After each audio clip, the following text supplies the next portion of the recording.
China's economy recovered faster than expected in the third quarter. But tight COVID restrictions, an ongoing housing slump and global recession risks are challenging Beijing's efforts to foster a robust recovery next year.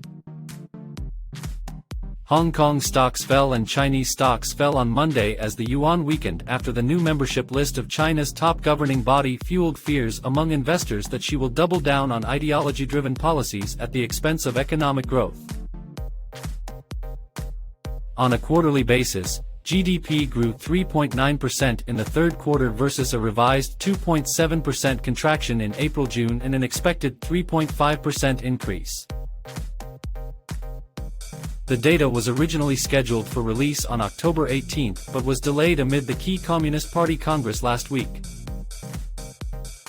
The Chinese economy has great resilience, potential and latitude, she told reporters Sunday as he unveiled the Communist Party's top leadership team for the next 5 years.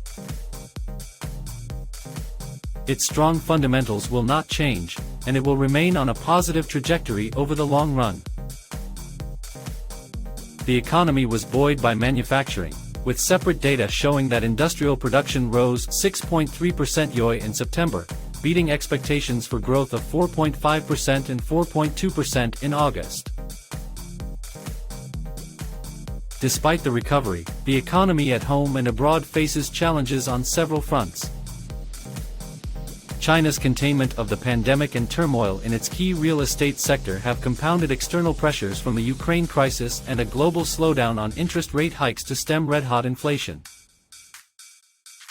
A Reuters poll predicts China's growth will slow to 3.2% by 2022, well below the official target of around 5.5%, one of its worst performances in nearly half a century. Amid ongoing strains, exports grew 5.7% YoY in September, beating expectations but not progressing at the slowest pace since April. Imports rose a weak 0.3%, beating estimates for 1% growth. Retail sales rose 2.5%, missing forecasts for a 3.3% rise and slipping after the pace of 5.4% in August, underlining still weak domestic demand.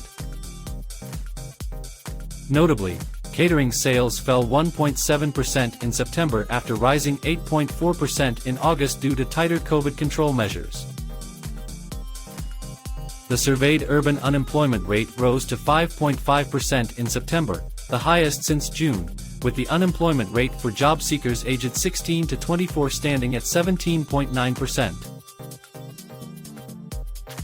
More importantly, new home prices fell for the second straight month in September, reflecting the continued reluctance to buy homes in the economically important sector as debt-ridden developers struggle to pool resources and deliver projects on time. This set of data sends an important message that even COVID measures have become more flexible as it depends on the number of COVID cases. Lockdowns are still a big uncertainty to the economy with the background of the real estate crisis, said Iris Pang, chief economist for China at ING. This uncertainty means the effectiveness of pro-growth policy would be undermined.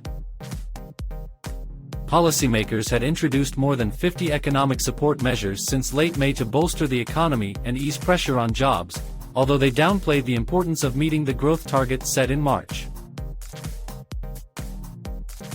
Bank lending in China nearly doubled in September from the previous month, far beating expectations, helped by the central bank's efforts to revive the economy.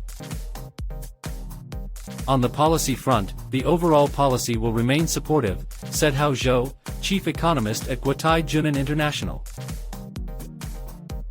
In our view, further policy impetus is required to buoy economic recovery, but additional interest rate cuts are unlikely during a period of aggressive global central bank rate hikes.